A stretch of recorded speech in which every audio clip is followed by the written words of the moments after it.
Hola, ¿qué tal a todos? Muy buenas tardes. Bienvenidos a un programa más de Metafísica. Esta es la continuación de emociones. Ahora vamos a entrar de lleno a lo que es emociones, sentimientos y resentimientos. Quiero hoy decirles que hoy me siento muy halagado, con mucho orgullo de tener presente como invitado a un invitado muy especial. Él es el licenciado Jorge Martínez, y él ha estudiado eh, psicología, teología, es licenciado en humanidades, por supuesto licenciado en psicología, y está especializado en lo que son neurociencias y psicopatología forense. Ha participado en conferencias, ha dado conferencias y participa también dando diplomados para el Centro Forense de Guatemala. De hecho, yo como alumno tuve la fortuna de estar en uno de sus diplomados y me siento muy orgulloso de que él esté con nosotros, que haya aceptado nuestra invitación. Profesor, ¿cómo se siente el día de hoy? Muchas gracias por estar en este programa.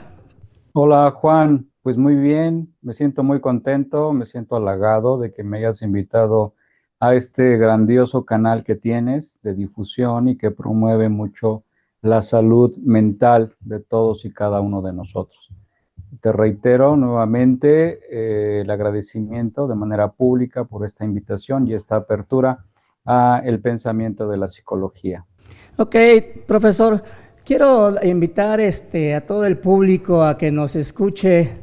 Al inicio quiero compartirles que también nosotros damos acompañamiento, terapias y demás por todo lo que es la zona de la Ciudad de México, la zona oriente de Nezahualcóyotl, Iztapalapa, Iztapaluca y demás.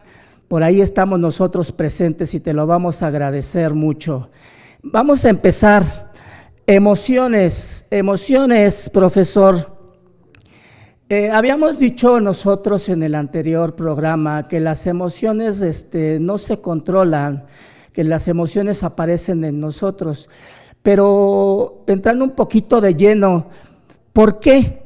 ¿Por qué no se pueden controlar y de dónde vienen estas? Esa es una pregunta interesantísima, Juan, porque es prácticamente un tema de 6 meses. ¿Por qué? Porque me estás preguntando de una situación de carácter biológico, ¿sí? Una situación de carácter biológico que se encuentra en el sujeto, o sea, no es de que, no es de que se lo haya inventado o estén ahí o no estén ahí o vengan en tu paquete de creación, o sea, no, esos ya están ahí, ¿sí? De hecho, desde 1890, el gran psicólogo norteamericano William James, ¿sí? Hizo estas pequeñas investigaciones para saber qué eran las emociones, ¿no? Y él las determina y las ubica en el sistema nervioso autónomo, ¿sí? Que es muy interesante porque el sistema nervioso autónomo no lo controlas tú, no lo controlo yo, no lo controla nadie. Está ahí trabajando de manera permanente, ¿sí? O sea, no podemos controlar el latido del corazón, la velocidad en la que circula la sangre, inclusive la propia respiración, la digestión, todas estas situaciones que se presentan en el sistema autónomo. Entonces, William James dice, por eso las emociones se presentan y las consecuencias de las emociones deberían de ser llamadas acciones emotivas, ¿sí? Pero no emociones, porque las emociones se quedan en la parte biológica. Después, W. Cannon dice, en sus investigaciones biológicas, dice, las emociones son parte del sistema homeostático del sistema nervioso central, que activan dos subsistemas, el sistema parasimpático y el sistema simpático. Y el sistema simpático es el que nos prepara, como decías en la otra sesión, ¿Nos prepara para luchar o nos prepara para huir? Entonces, la emoción está en ti, es parte de ti, ¿sí? Y si nos vamos un poquito a las neurociencias, que es la parte específica de la biología, pues prácticamente estaríamos hablando del sistema límbico. Y desde ahí podríamos explicar por qué las emociones no se controlan. Las emociones fíjate bien, si es una motivación, se detonan, ¿sí? Si es una situación de estímulo, se desencadena, ¿sale? Entonces, estamos ahí ante una situación muy interesante, porque las emociones también nosotros las motivamos a que se presenten y se desencadenan cuando vienen del exterior del sujeto. Y ahí tenemos dos estructuras muy importantes, que es el hipocampo y el hipotálamo. Y el hipocampo es prácticamente el que se encarga de gestionar, procesar, evocar y almacenar la memoria a largo plazo. Y aquí es donde empieza el catálogo del sujeto de todas y cada una de las respuestas que puede dar ante estos estímulos de característica exógena, ¿sí? O sea, lo aprendemos.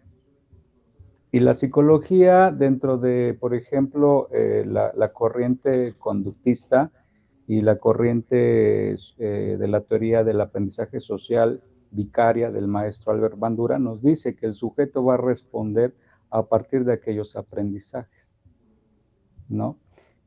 Pero la otra gran estructura, que es la más interesante, pues es el hipotálamo, porque el hipotálamo se va a encargar de regular todo aquello que es en función del sistema autónomo del propio sistema nervioso central, ¿sí? O sea, nunca vamos a poder accionar, ¿sí? Sino vamos a tener que contener el cómo actuamos después de haber experimentado la emoción, ¿sí? Y eso es desde lo biológico, ¿sí? O sea, somos como una especie de dioses o semidioses que tenemos ahí tantas cosas dentro de nosotros, ¿sí? Y que nos permiten crear o destruir, ¿sí? Pero para poder crear o para poder destruir necesitamos la acción materializada del pensamiento, del deseo o de la emoción, porque si no solamente se va a quedar en un pensamiento. Muy bien, profesor. Y por ejemplo, luego a veces vamos por la calle, comentábamos en la sesión anterior, vamos por la calle o manejando en el coche y de repente llega otro y por ahí hace el saludito y demás, ¿no? Y ya el otro le empieza a contestar y, oye, ¿qué te pasa? Y a veces y se arma la bola, ¿no? Y muchas de esas cosas pues las traemos desde niños, ¿no? Manejamos la efusividad y la impulsividad, ¿no? ¿A qué se deberá esto? Fíjate que, por ejemplo, esto que tú me dices es muy interesante porque es un objeto de reacción, entonces somos reactivos, no somos impulsivos, ¿no? El ser impulsivo es que nazca algo dentro de ti que te lleve a hacer una conducta, ¿sí? Pero cuando somos reactivos ante un recordatorio de este tipo, ¿sí? Entonces estamos ante una situación de reacción, ¿sí? No estamos procesando ningún tipo de situaciones. Y de hecho, por ejemplo, podríamos decir que ya estamos hasta entrenados, capacitados, ¿verdad? Desde muy pequeños, que nuestra mamá es intocable, es inviolable, o sea, es un hito sagrado, ¿no? Por eso reaccionamos. Y la reacción tiene que ver con la preparación del sujeto.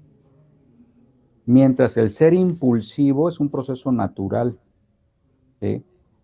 Te apuesto que si en lugar de que alguien vaya al lado tuyo en el coche y te haga este recordatorio materno, estás del otro lado y un tipo te saca un arma de fuego y te quiere asaltar, no vas a reaccionar igual. Porque acá está el instinto, ¿sí? Y el instinto es el que te va a permitir, ¿sí? Ya no reaccionar, sino buscar cómo sobrevivir al evento, ¿no? Entonces, no es lo mismo tener una reacción ya estudiada, ya preparada, ya elaborada ante una amenaza, ¿sí? Que puede atentar por lo menos en 3 sentidos, contra tu vida, contra tu dignidad o contra tu libertad, ¿sí? Y entonces el ser efusivo, el ser impulsivo, va en órdenes de ¿qué? Del sentido de sobrevivencia. Muy ¿Sí? bien, profesor. Mientras, Y, por ejemplo, en los trastornos de personalidad, ok. uno de ellos, por ejemplo, el TDAH, Uh-huh. ¿cómo Bueno, reaccionan o cómo se presentan las emociones en este tipo de situaciones, con este tipo de personas? las emociones están, ¿vale? Las emociones están. Lo que va a pasar en esta situación es cómo el sujeto va a estar interpretando los estímulos, ¿sí? Entonces, las personas con trastorno de déficit de atención, sin hiperactividad, o sea, trastorno de déficit de atención, ¿sí? Va a reaccionar diferente a los estímulos de los demás, ¿sí? Me dicen, por ejemplo, es que los TDA no tienen capacidad de concentrarse. Claro que sí, se pueden concentrar, ¿sí? Y a ese grado que se lleguen ellos a concentrar se le conoce como focusing, o sea, la capacidad de concentrarse en algo que es importante y vital para él. Entonces, ¿cómo va a manifestar sus emociones en relación a lo que ha aprendido y al moldeamiento social que ha tenido? ¿Sí? Entonces, por ejemplo, dicen, es que no te contengas con tus emociones. A ver, perdón, contienes la respuesta, ¿no? Y aclaro, por ejemplo, ¿qué pasa? Lo platicamos una vez, ¿qué pasa cuando te sientes frustrado? ¿Qué hace un chico con TDA? ¿Cuál es el sentimiento que más experimenta? La frustración, ¿sí? El no ser comprendido, el no ser entendido, el no ser valorado, el no ser tratado como uno más, sino tener como una etiqueta ahí. Y la frustración es una emoción de segundo nivel, ¿sí? Gracias a la receta de las emociones del doctor Punklet, ¿no? Pero también tenemos que la frustración es un sentimiento. ¿Sí? Entonces es una de las emociones y sentimientos más complejas. ¿Por qué? Porque cada uno de estas personas con algún tipo de trastorno, como el TDA, lo va a expresar de manera diferente, dependiendo su grado de frustración, su moldeamiento social y su aprendizaje particular. Claro, aquí vemos, por ejemplo, también personas y la audiencia quiere saber, ¿los sueños pueden causarnos emociones? Sí, claro que sí. Afortunadamente, cuando caemos en el sueño profundo, ¿no? En el sueño REM, o estamos en el proceso del sueño MOR, ¿no? Afortunadamente el cerebro se desconecta del cuerpo, por decirlo de alguna manera, ¿no?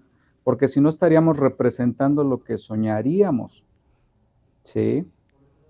Entonces, es como la imagen que tenemos todos grabada de un perrito que está dormido y sueña que está corriendo, ¿no? Entonces, y el perro se agita. ¿Cuántos de nosotros? Fíjate que, por ejemplo, tomando otra vez las bases biológicas de la conducta, nos dice que cualquier persona que experimente alguna emoción, ¿sí?, ya sean las 6 básicas o ya sean las 195 de la receta del maestro Punklet, ¿sale? Estamos diciendo que se afecta el ritmo cardíaco, ¿sí? Se incrementa la presión, ¿sí? El cuerpo empieza a liberar neurotransmisores o empieza a liberar sustancia a través de torrente sanguíneo, hormonas, ¿sí?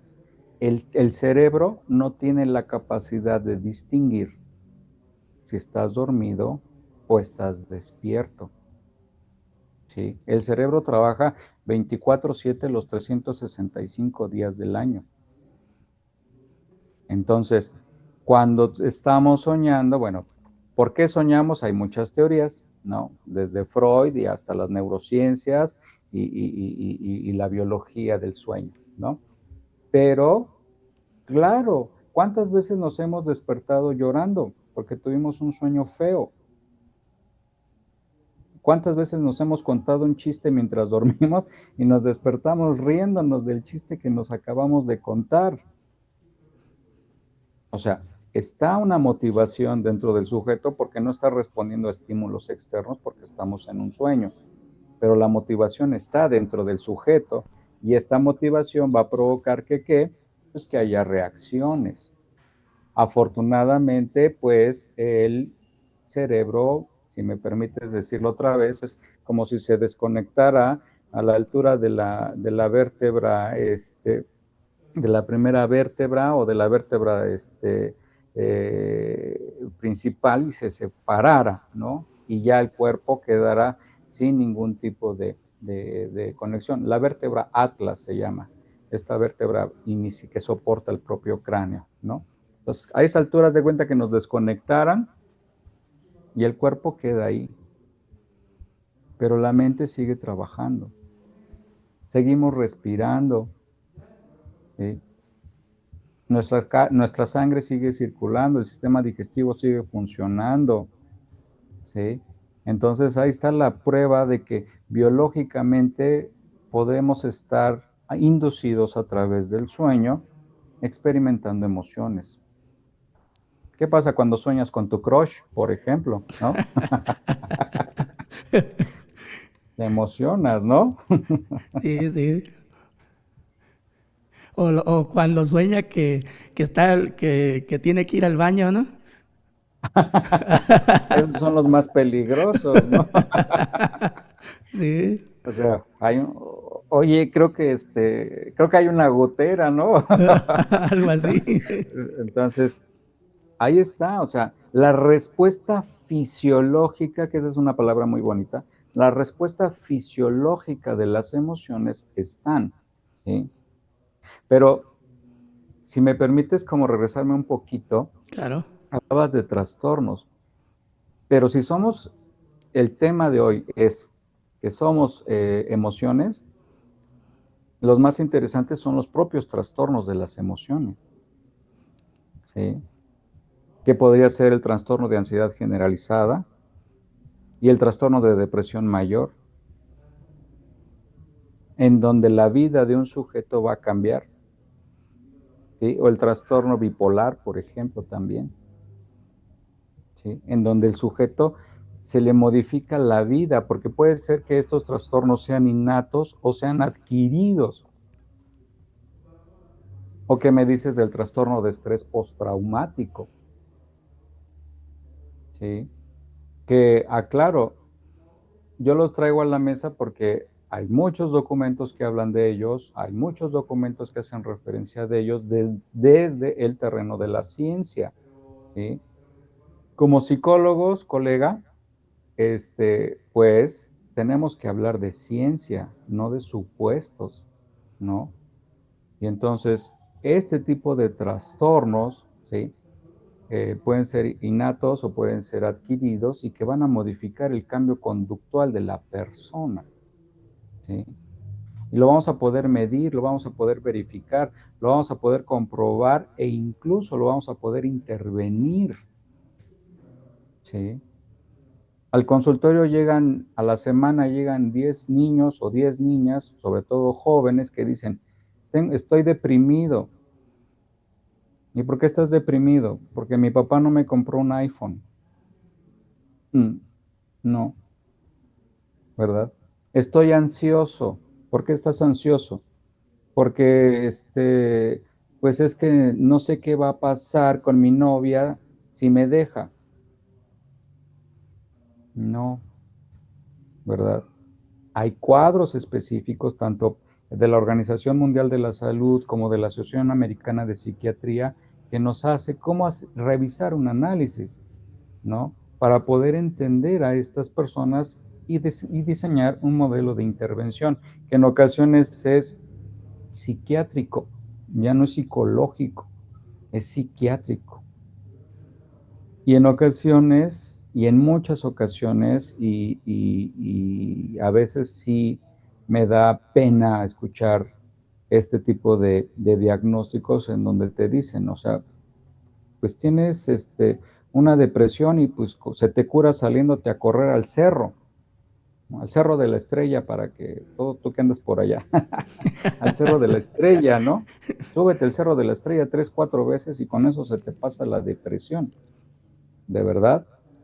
Creo que nunca han visto un depresivo en una etapa de depresión mayor, en donde se pueden aventar 6 meses como sonámbulos, casi como zombies, sin consumir alimentos, sin asearse, sin deseos por vivir, ¿sí? Por lo menos 6 meses se tiene que estudiar al paciente para generar un diagnóstico, ¿sí? Y que en ocasiones abusemos como profesionales de la salud mental del desconocimiento de los pacientes no es válido, ¿sí? Bueno, conocemos a muchos charlatanes que andan por ahí, ¿verdad? Y que ya muchos están en la cárcel. Entonces, dices, ¿por qué esta situación?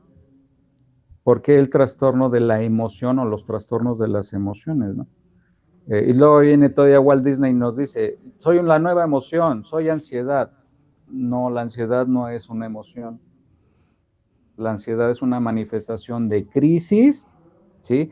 O de una manifestación generalizada de la ansiedad.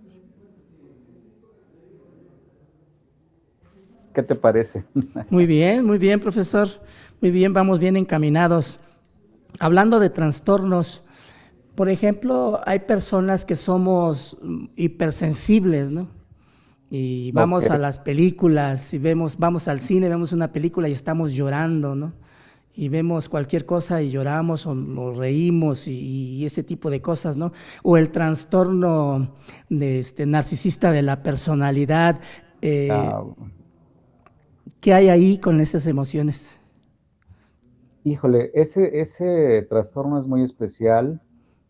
No es que me considere experto, pero sí estuve como un año trabajando en esta situación y di muchas conferencias sobre el trastorno de la personalidad narcisista, ¿sí?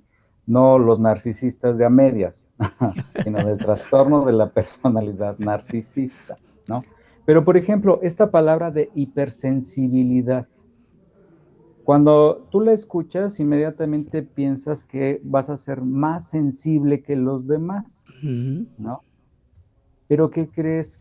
Que esa palabra no tiene su origen en la capacidad de recepción de las emociones, Okay. ¿no? La hipersensibilidad es una reacción de carácter inmunitario, con expresiones exageradas, ¿sí? Inapropiadas o excesivas, ¿sí? Del organismo que está siendo estimulado. Entonces, casi siempre hablamos de esto cuando una persona tiene una alergia, por ejemplo, ¿vale? Entonces, si queremos traer como esa palabra al terreno de la psicología y sobre todo de las emociones, ¿sí? Tendríamos que estar hablando de situaciones que nos provoquen que las emociones se disparen. ¿Y qué puede ser que se provoque la emoción de ver la película de Hachi y ver que el perrito sigue ahí y tú estás llorando, ¿no? Porque el perrito está esperando ahí al amo y tienes a tu perrito en la azotea sin comer, ¿no? Ujú. Entonces, ¿qué estamos haciendo? Es otra palabra igual de maravillosa e igual de bonita, que yo en lugar de utilizar hipersensibilidad, utilizaría la palabra catarsis, ¿sí? La catarsis es etimológicamente es griega y significa la liberación de aquello que ha sido contenido, ¿sí? Y entonces, híjole, ¿cuántos de nosotros hemos ido a ver películas al cine y como varón, pues te aguantas, ¿no? No puedes chillar ahí, pues cómo voy a salir llorando ahí porque Hachi come hot dogs, ¿no? Entonces, no, entonces tiene que presentarse una situación. Ah, pero ¿qué pasa cuando un sujeto varón está viendo el fútbol y ve el clásico nacional y gana el América o gana el Chivas y se desborda, ¿sí? Y llora y se enfrasca, inclusive en pleitos y en dilemas, pero empieza a salir todo aquello que en su momento fue reprimido o contenido, ¿sí? Entonces, para mí, más que la situación de la hipersensibilidad, sería como el efecto de la catarsis por parte del sujeto, ¿sí? Que alguien te toca la fibra ideal para que tú salgas, ¿no? Y sueltes todo eso. Un ejemplo muy claro es cuando se presenta algún deceso de algún padre o de alguna madre y que el hijo mayor normalmente asume el rol de arreglar todo y gestionar todo y de llevar todo a cabo y que no falte nada y que hay que avisarle a todo mundo. Y entonces no tiene el tiempo ni el espacio de dimensionar lo que está pasando ni de sufrir lo que está pasando. Y puede ser que a los 6, a los 8 o al año le llegue, ¿sí? La situación que le va a permitir liberar y comprender lo que en su momento no pudo expresar, Ok, ¿sí? Por eso me inclino más por esa postura. excelente, profesor. Estoy tomando nota porque estoy aprendiendo, ¿eh? Estoy No, no voy a hacer aprendiendo. examen. Estoy aprendiendo de lo que me está diciendo porque es importante. Siempre se aprende, profesor. Tú sabes Profe- que yo no hago exámenes. Así es. Oiga, profesor, hay una parte importante cuando hemos hablado, platicado y demás. Usted además de lo que ha estudiado, que compartimos muchas cosas, también es escritor. Sí, Sí, tiene algunos libros por ahí. ¿Podría mostrarnos alguno de los libros que ha escrito? sí, claro que sí. Para que lo vea nuestro público y esté interesado en sus temas que maneja, profesor. Sí, te voy a hacer como todos. No lo tenía preparado, pero aquí los tengo. Aquí los ¿Ok? tiene. Tengo 4 libros, ¿no? Que ya han sido publicados, ¿no? Estos 3 son de difusión de la psicología en ambientes académicos. De hecho, este se llama Psicología y Psicopedagogía, ¿no? Este se llama Aprende Psicología 2, ¿no? Y este que se llama Psicología 4, ¿sale? Todos son en el ámbito académico.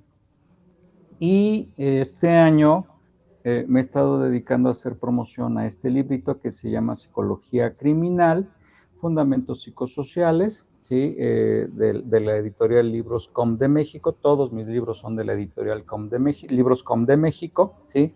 Y este es el que ahorita andamos promocionando y dando conferencias en muchas universidades a nivel república. De hecho, este librito nos ha llevado a Guatemala, nos ha llevado a Perú y nos ha llevado a Bolivia, ¿no? Entonces es lo que ahorita estoy haciendo.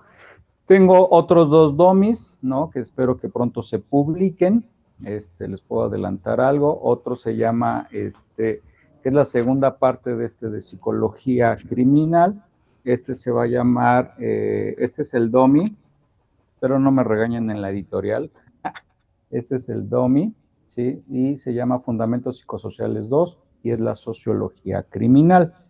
Y el más top secret que tengo es por parte de la editorial, no por parte mía, es el de los asesinos seriales desde una perspectiva psicológica, ¿sí?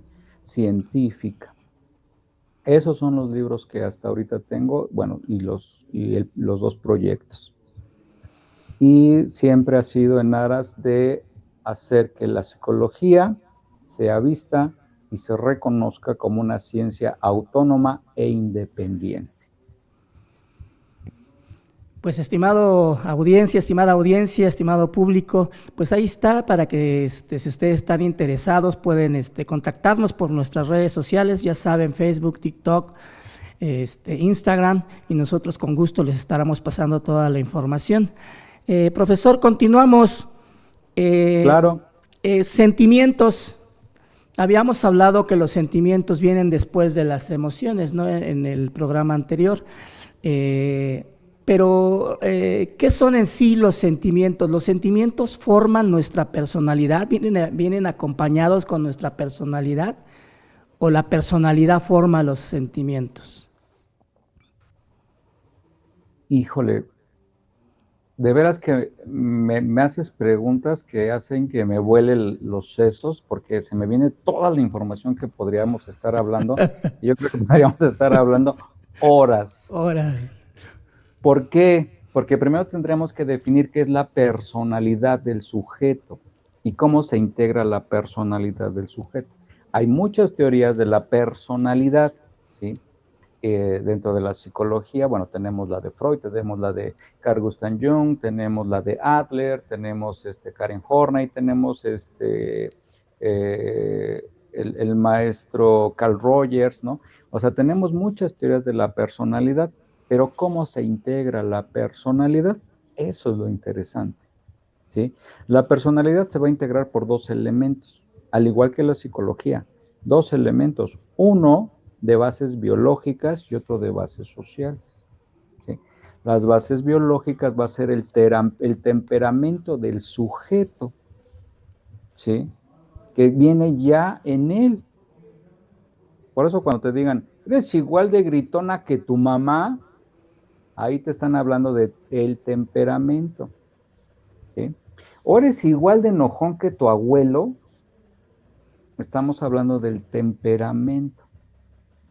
Mientras que el carácter se forma a través de los diferentes entornos en donde el sujeto se desarrolla, aprende y asimila ese conocimiento, ¿sí? Entonces estamos hablando que el carácter es un bagaje sociocultural que le permite al sujeto un devenir dentro de la realidad social. Cuando alguien dice, es que te falta carácter, lo que realmente nos está diciendo es que te falta conocimiento para resolver. No que te falten ganitas, no, ¿sí? Te falta talento, te faltan habilidades sociales, cognitivas, ¿sí? Es que tu carácter es muy débil. Se interpreta en el mismo sentido. El carácter no es la fuerza del sujeto, ¿sí? No es la entereza del sujeto. ¿Por qué? Porque todavía falta que se mezcle el temperamento con el carácter y surja la personalidad del sujeto. El maestro Albert Bandura nos dice que un sujeto a partir de los 13 años tiene la capacidad de empezar a tomar decisiones no concretas, pero sí decisiones imaginarias a partir del uso de la razón, ¿sí? Y entonces, ¿qué va a pasar? Que el sujeto va a empezar a tomar decisiones importantes, ¿sí? Para él a partir de la razón. Y entonces, ¿qué es la razón? La aplicación del conocimiento ya adquirido, ¿sí? Entonces, No podemos distinguir ni tú, ni yo, ni nadie que una persona está enojada si tú, ni yo, ni nadie se ha enojado antes. Porque ya sabemos cuáles son las situaciones o los arranques de una persona que va a estar enojada. ¿Sí? Entonces, por eso es que somos capaces de interpretar a una persona en su estado sentimental. ¿Sí? ¿Cómo se está sintiendo? Porque ya lo hemos vivido, porque está dentro de nuestro paquete de aprendizaje, ¿no? En una clase un día me dijeron, es que ¿por qué luego cuentan chistes en los velorios? Pues porque a alguien se le ocurrió contar chistes en el velorio y después hizo como tradición, y ahora si no cuentas un chiste en el velorio, a lo mejor el muertito no alcanza el cielo, ¿no? Entonces, porque así nos enseñaron, porque así es el uso, la costumbre, la cultura, la tradición, ¿sí? Y si somos un pueblo que está lleno de mestizaje, ¿sí? Somos un pueblo que se ha amalgamado a partir de tantos sincretismos, pues entonces sí estamos como en una situación muy digna de analizarse. De hecho, solamente en México se ha escrito, y es un libro que se llama así, Psicología del Mexicano, ¿sí? Somos los únicos que nos hemos dedicado a hacer inclusive el estudio psicológico del propio mexicano, ¿no? Decíamos al principio, ¿no? ¿Qué pasa cuando te mientan la mamá? ¿No? Y entonces te conectas a Octavio Paz, ¿verdad? Con su relación de la Malinche, en los laberintos de la soledad, capítulo 32, ¿no? Y puedes asociar qué significa para ti la mamá, ¿no? Y te puedes evocar a la Virgen de Guadalupe, a la Tonantzin, ¿no? Y todo es un simbolismo que se ha creado a partir de ¿qué? De sincretismos. Pues lo mismo pasa cuando nosotros estamos actuando en nuestro día a día. Platicábamos una ocasión, o sea, ¿cuántas veces tenemos que ir a nuestro closet de máscaras para tomar máscaras, ponernos y salir a enfrentar la realidad social? Muchas veces. Y ¿Cómo ves? muy bien, y ahí, por ejemplo, ahorita que está manejando esa parte, los sentimientos se pueden fingir.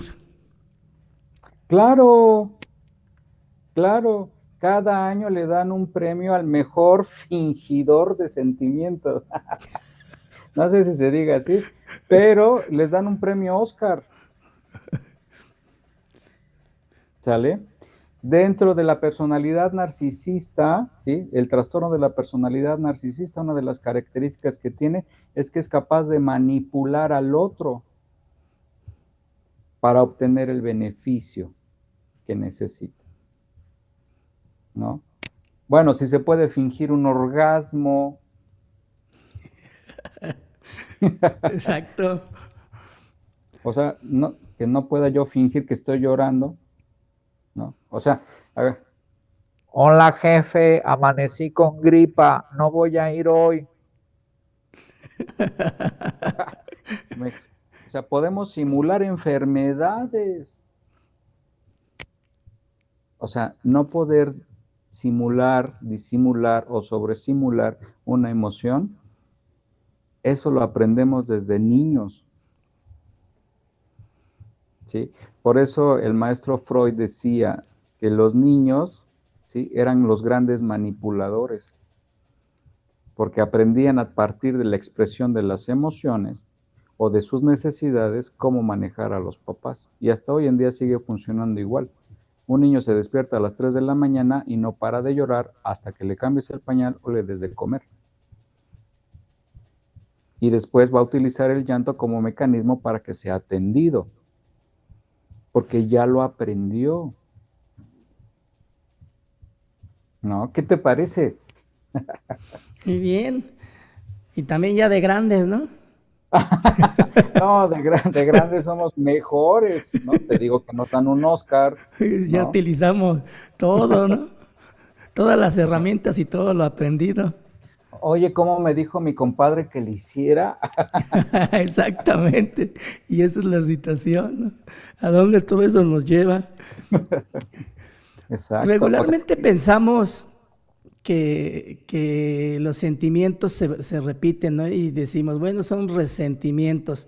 Pero cuando escuchamos la palabra resentimiento, inmediatamente nos vamos a lo feo, a los sentimientos feos, al rencor, al odio. Pero en sí el resentimiento va más allá, también son cosas bonitas, ¿no? no, claro, es la reexperimentación de un suceso, ¿sí? Eso es lo que quiere decir, resentimiento. No la connotación de odio a la sociedad, odio a mis papás, odio al mundo, porque por culpa de ellos soy lo que yo soy. No, eso no es resentimiento. Eso podríamos generar una lista de 453 palabras, pero no va a aparecer resentimiento ahí. El resentimiento es la capacidad de reexperimentar aquella emoción o aquel sentimiento que nos condujo a una conducta estructurada o una conducta ya planificada o armada o instrumental, citando al maestro Skinner, ¿sale? Una conducta instrumental, ¿sí? Una conducta operante que me permite funcionar, ¿sí? Eh, Voy a citar a un gran maestro de teatro, ¿sí? Que es Stanislavski, ¿sí? Stanislavski decía, el actor, en su método, el actor que se prepara le presta sus emociones a su personaje. Y entonces, ¿qué hacía el actor? Recordaba los momentos gratos o los momentos no agradables para poder representar la escena, ¿sí?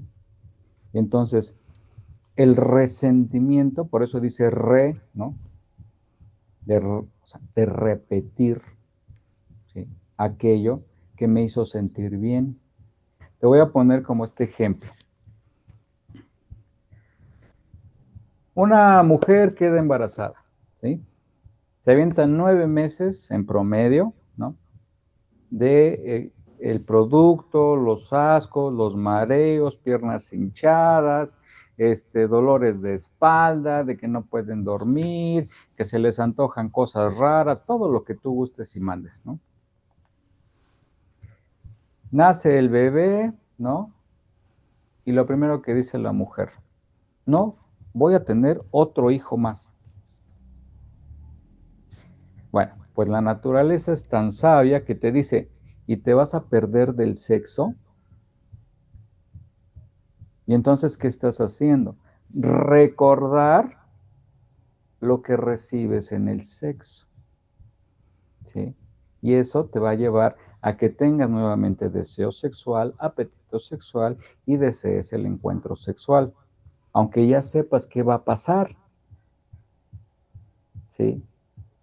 Entonces, eso es reexperimentar el sentimiento, ¿sí? Y al reexperimentar eres capaz de detonar o desencadenar las emociones.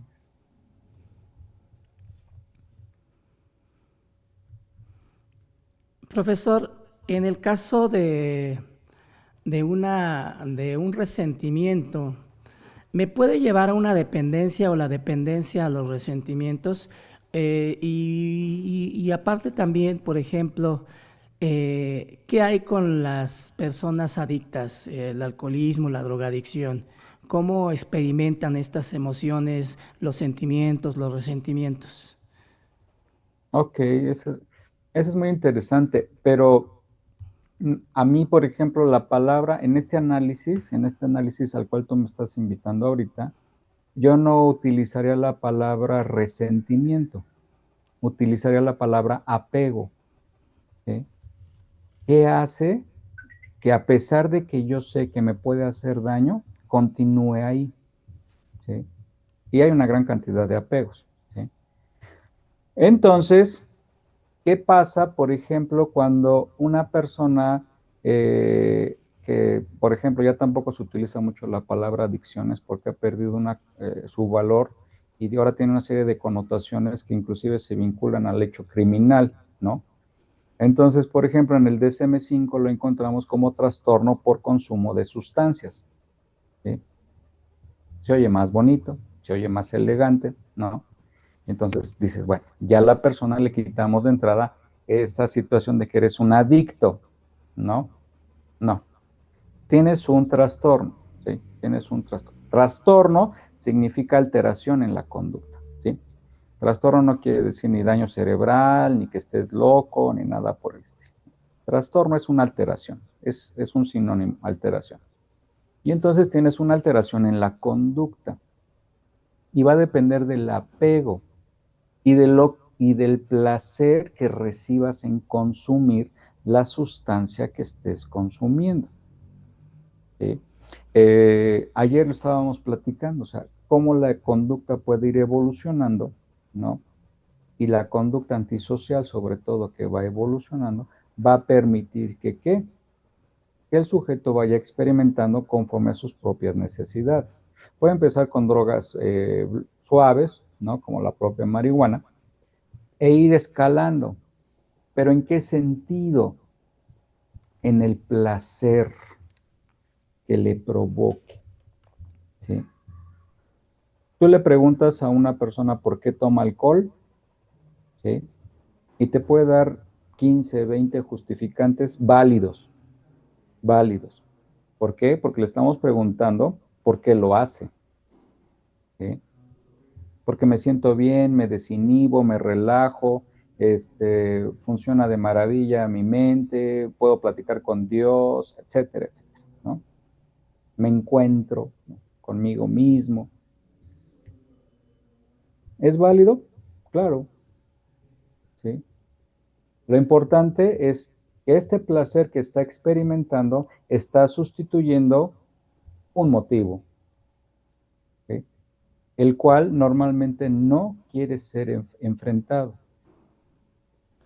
Y fíjate, me estoy acordando de una pregunta que me hicieron, que si las drogas estimulaban a las emociones para que se manifestaran. Dije, wow, o sea, esa es una pregunta maravillosa. Y le digo, ¿qué crees? La droga, ¿sí? La sustancia tiene algo maravilloso, que va a hackear el sistema, ¿sí? Y lo primero que va a hackear va a ser una barrera que se llama barrera hematoencefálica, ¿sí?, que es la que controla lo que llega al cerebro, ¿sí? Y entonces eso es lo primero que hackea. No te va a permitir sentir una emoción, sino los mensajeros de las emociones. ¿Quiénes son los mensajeros de las emociones? A nivel córtico cerebral, pues los neurotransmisores, ¿sí?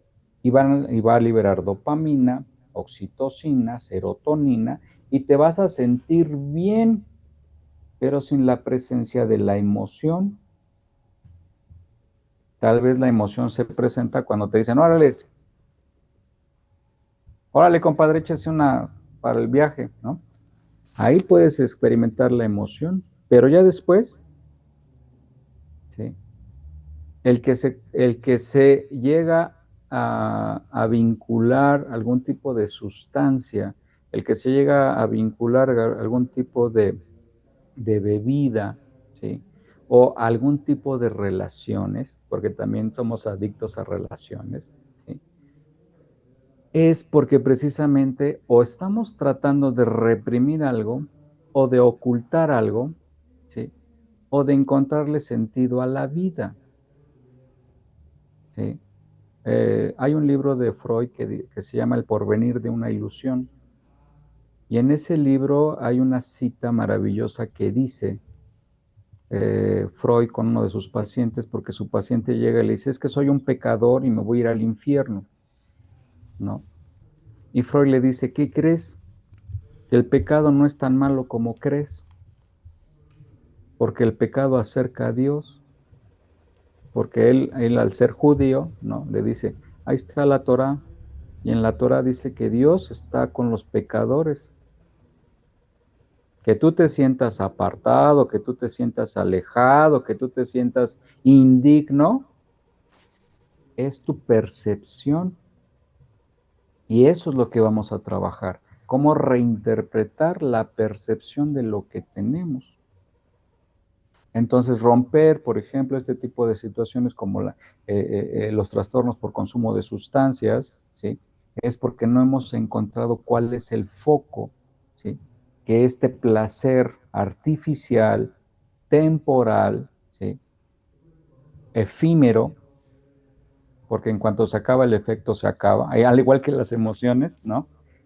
¿Sí?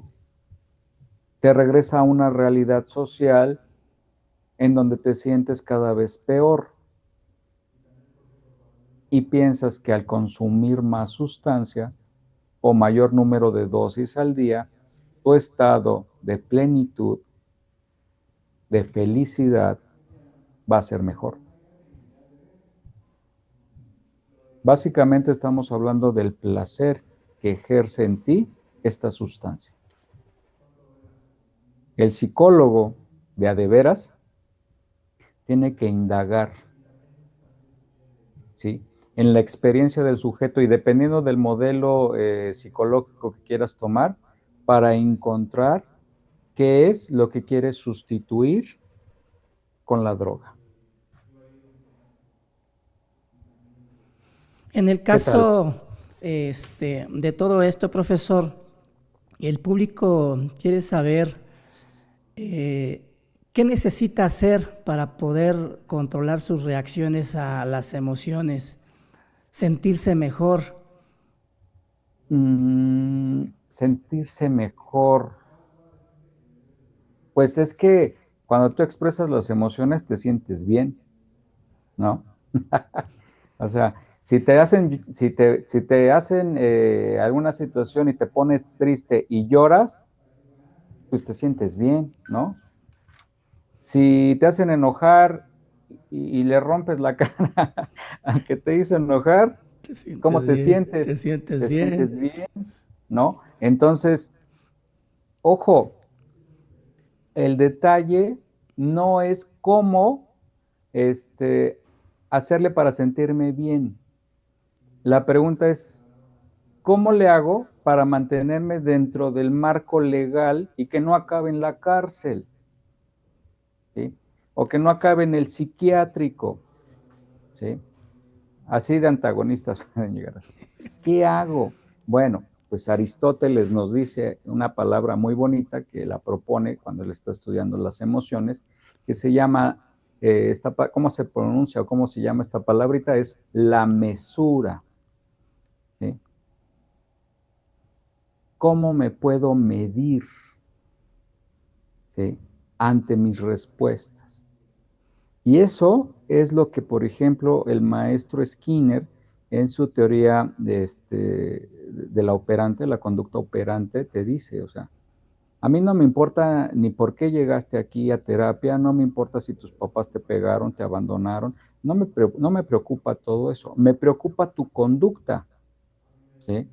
Y vamos a entrenar y vamos a diseñar estrategias para modificar tu conducta, porque tu pasado ya se quedó allá, ¿sí? Y en tu presente, lo que tú haces te afecta. Entonces vamos a diseñar una estrategia a base de entrenamientos, a base de repeticiones, a base de sensibilización sobre los hechos que estás viviendo para que tu conducta no sea el problema. Y eso el maestro Skinner lo propone así, pero Aristóteles hace 2500 años ya lo había propuesto, ¿sí? Y es la mesura.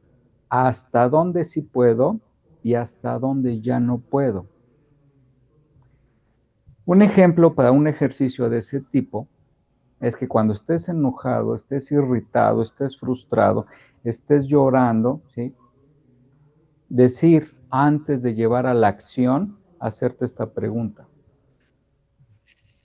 Si le rompo la cara al fulano ¿podría acabar en la cárcel?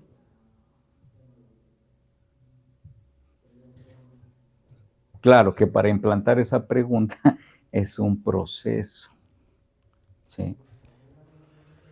Híjole, si me la paso llorando todo el día como la muñeca fea por toda la casa y en cada rincón, ¿qué va a pasar de mí? ¿Sí? ¿Cuál es lo que busco? ¿No? Tú en tu canal propones mucho la logoterapia, ¿no? ¿Y qué nos dice el maestro Víctor Frank en su logoterapia? Si no hay un sentido, no hay una dirección. Y si no hay una dirección, no hay un objetivo. ¿Hacia dónde quieres ir? ¿Cuál es el sentido para ti? ¿Estar llorando? Pues te voy a conseguir un papel en la Rosa de Guadalupe o algo ahí así para que puedas aprovechar esos dotes. Si no los quieres dejar, aprovéchalos.